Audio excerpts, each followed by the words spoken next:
కొడాలి నాని ప్రధాన అనుచరుడు మాల కాళీని పోలీసులు కాసేపట్లో కోర్టు ముందు హాజరుపరచనున్నారు.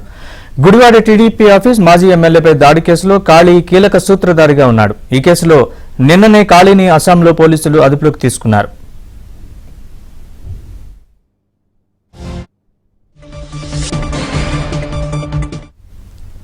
కొడాలి నాని ప్రధాన అనుచరుడు అరెస్టుకు సంబంధించి అలాగే కాసేపట్లో కోర్టులో హాజరుపరచనున్నారు. ఈ అంశాలపై మరింత సమాచారాన్ని మా ప్రతినిధి పూర్ణని అడిగి తెలుసుకుందాం. పూర్ణ, చెప్పండి పూర్తి వివరాలు.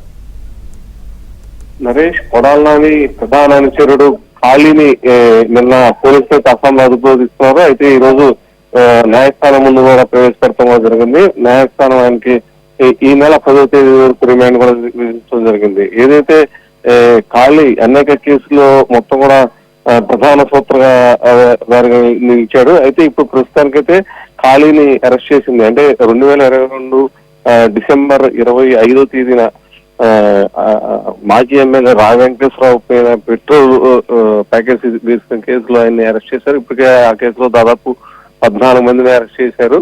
వాళ్ళందరూ కూడా ఇప్పటికి నెల్లూరు సెంట్రల్ జైల్లో రిమాండ్ లో ఉన్నారు. అయితే తాజాగా కాళీని కూడా అరెస్ట్ చేయడంతో మొత్తం కూడా ఇప్పటి వరకు దాదాపు 15 మంది ఈ కేసులో అరెస్ట్ చేసినట్టు తెలుస్తుంది.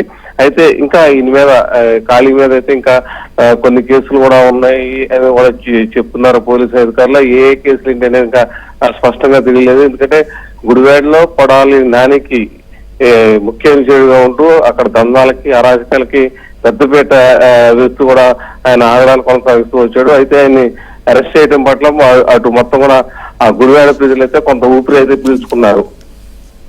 Right, thanks for the update Purna.